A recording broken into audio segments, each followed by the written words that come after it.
1, 2, 3, come on!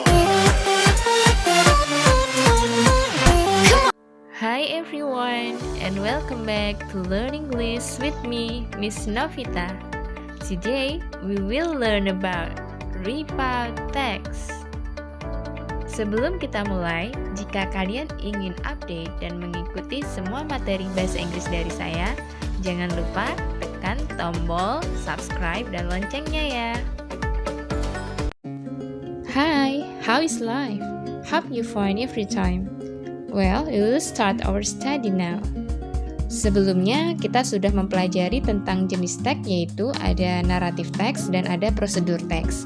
Sekarang yang akan kita pelajari yaitu tentang report text.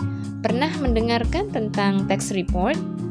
Report text adalah salah satu teks dalam bahasa Inggris yang mana menyajikan informasi mengenai sesuatu apa adanya dari hasil penelitian atau analisis yang sistematis.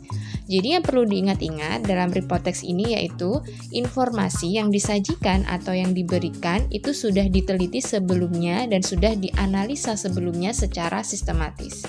Teks ini menjelaskan detail suatu objek. Detail dalam teks ini adalah detail ilmiah ya.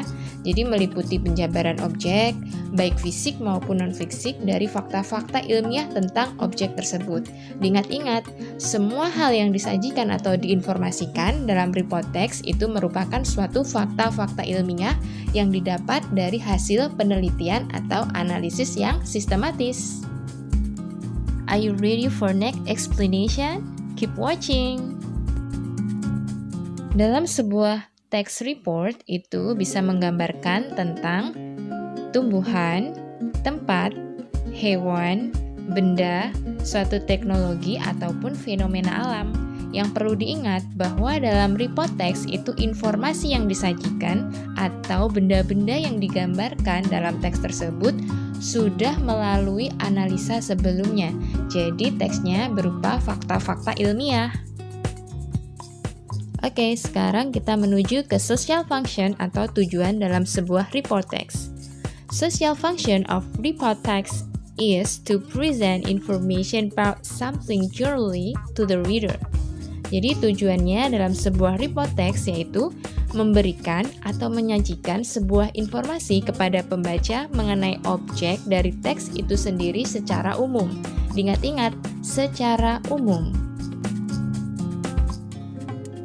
Ternyata report text itu termasuk ke dalam descriptive text loh, yang sama-sama memiliki tujuan untuk menjelaskan atau menggambarkan tentang sesuatu hal.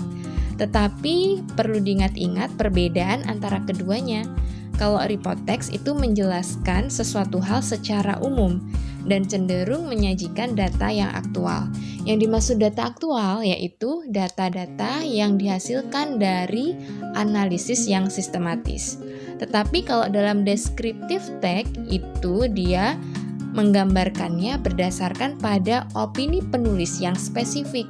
Jadi dia sangat khusus sekali menggambarkannya dan itu pun berdasarkan opini penulis itu dalam descriptive text. Jadi yang perlu digarisbawahi, kalau descriptive text itu menggambarkan secara khusus sedangkan report text itu menggambarkan sesuatu hal secara umum. Masih tentang perbedaan report text dan descriptive text. Kalau report text memiliki fungsi untuk menggambarkan sesuatu, baik benda, makhluk hidup, ataupun fenomena yang umum. Sedangkan descriptive text itu menjelaskan fenomena yang lebih khusus. Misalnya nih, kamu akan membahas tentang bunga.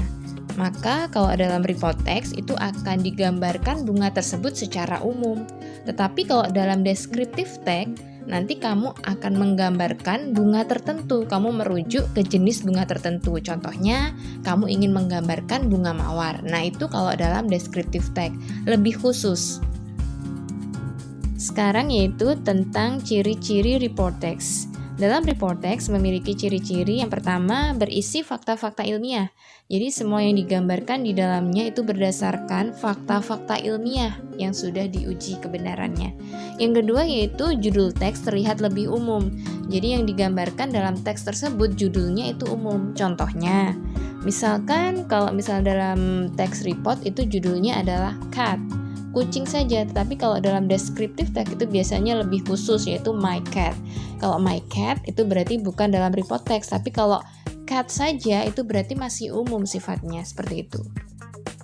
Sedangkan ciri selanjutnya yaitu dia menggunakan simple present tense. Jadi semua kalimat yang ada di dalam report text itu memakai tenses simple present tense, yaitu menggunakan kata kerja bentuk pertama.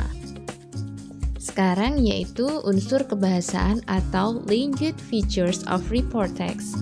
Yang pertama, ciri-ciri kebahasaannya dia memakai kata benda umum. Contohnya anjing pemburu, bukan menggunakan kata benda tertentu seperti anjing kita, anjingku. Nah, seperti itu. Jadi secara umum, masih tentang anjing secara umum, bukan spesifik. Sedangkan ciri kebahasaan yang kedua, dia memakai kata kerja, yaitu simple present tense tadi yang sudah dijelaskan sebelumnya, yaitu menggunakan kata kerja infinitif atau kata kerja bentuk pertama, terkait untuk menjelaskan objek tersebut. Seperti to be-nya itu memakai is, am, are, kalau kata kerjanya ya tadi kata kerja bentuk pertama atau infinitif. Ciri kebahasaan berikutnya yaitu tentang pemakaian timeless present tense untuk mengindikasikan kondisi biasa. Timeless itu yang dimaksud adalah keterangan waktunya ya. Keterangan waktu dalam present tense contohnya ada often, usually, always, dan lain sebagainya. Sedangkan ciri kebahasaan berikutnya yaitu tentang pemakaian istilah teknis atau kata-kata ilmiah tentang text report itu sendiri. Jadi di dalamnya nanti akan ada istilah-istilah ilmiah yang terdapat dalam report text. Pembahasan berikutnya yaitu tentang generic structure of report text. Dalam report text, generic structure-nya terdiri dari dua bagian. Yang pertama yaitu general classification dan yang kedua adalah description. The first generic structure in report text is general classification. Jadi, generic structure yang pertama dalam report text yaitu general classification. General classification disebut juga dengan paragraf pembuka yang berisi tentang penjabaran umum suatu hal yang ingin kamu ceritakan. Jadi masih berisi penjabaran umum, belum diceritakan secara detail ya. Bagian ini berisi tentang berbagai informasi umum yang berdasarkan pada sebuah hasil pengamatan yang telah dilakukan sebelumnya, baik itu tentang fenomena alam, hewan, binatang, tumbuhan, dan lain-lain. Berbeda dengan descriptive text, report text memaparkan berbagai informasi yang bersifat umum. The second generic structure of report text is description. Jadi generic structure yang kedua dalam report text yaitu description. Pada bagian ini akan mendeskripsikan lebih jauh dan detail berbagai hasil dari penelitian tersebut secara lebih terperinci. Bagian description memberikan gambaran fenomena atau situasi yang terjadi, baik itu bagian-bagiannya, sifatnya, kebiasaan ataupun tingkah lakunya. Intinya, bagian ini menjabarkan klasifikasi yang disajikan secara ilmiah. Dan yang perlu diingat dalam bagian yang kedua ini yaitu menjabarkan atau mendeskripsikan lebih jauh tentang tema tersebut secara lebih detail atau terperinci. Dan dalam report text itu diingat juga bukan teks berita ya, tetapi merupakan teks faktual ilmiah. Supaya lebih mudah memahami report text, kita masuk ke dalam contohnya. Di sini ada contoh report text dengan judul Kangaroo. Kita perhatikan di paragraf pertama itu masuk ke dalam general classification. Mengapa disebut bagian general classification? Karena di paragraf pertama ini masih menjelaskan atau mendeskripsikan kanguru itu secara umum. Sedangkan di paragraf yang kedua, ketiga, dan keempat itu sudah mendeskripsikan kanguru itu secara detail dan terperinci, sehingga paragraf kedua, ketiga, dan keempat disebut dengan bagian description. 1, 2, 3, come on!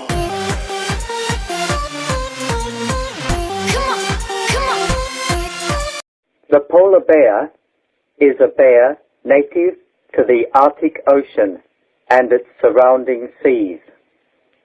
An adult male weighs about 400 to 680 kilograms, while an adult female is about half that size. Although it is closely related, to the brown bear, it has evolved to occupy a narrow ecological niche with many body characteristics adapted for cold temperatures, for moving across the snow, ice, open water, and for hunting seals, which make up most of its diet. Although most polar bears are born on land, it spends most of its time at sea, hence its name meaning maritime bear, and can hunt consistently, only from sea ice. It spends much of the year on the frozen sea.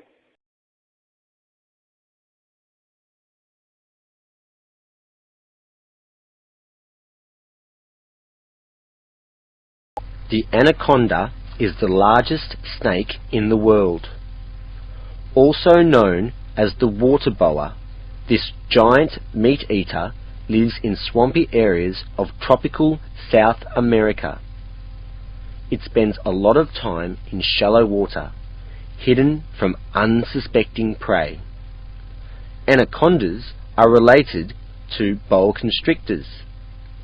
They give birth to 20 to 40 baby snakes at one time. Like all snakes, anacondas are cold-blooded. They have the same temperature as their environment. They continue to grow all their lives, getting bigger and bigger each year. The longest anaconda ever found was 11.4 meters long. There are probably even bigger anacondas that have not been seen. Anacondas are greenish-brown with a double row of black oval spots on the back and smaller white markings on the sides.